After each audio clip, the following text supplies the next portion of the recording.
వచ్చేసి 7 అవుతుంది ఇక్కడ ఈవినింగ్. ఏది ఓకే ఓకే ఇక్కడే కాలేజ్. ఓకే కాలేజ్ ఉంటుందంట కానీ మనకు తెలియదు. తెలుసుకుందాం, ఇంకా చాలా ఉన్నాయి తెలుసుకునేవి.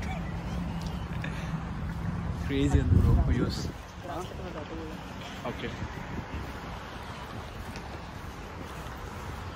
మన ఇదేది మన మిల్వాకీ బీచ్ కదా ఇక్కడ. మిల్వాకీ బీచ్ చూడండి. బ్యాక్ కెమెరా పెట్టినకి రాదు ఇంద్ర బాబోయ్ చేద్దామంటే.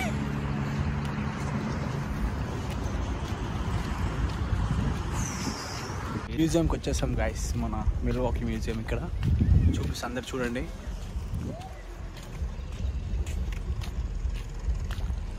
ఫ్రెండ్స్ నాకు బ్లాగ్ తినకి రాదు కానీ చూస్తున్నా, అందరికీ ట్రై చేపిస్తా, అందరికి చూపించడానికి ట్రై చేస్తా. Oh my god, సౌండ్ వస్తుంది బ్రో.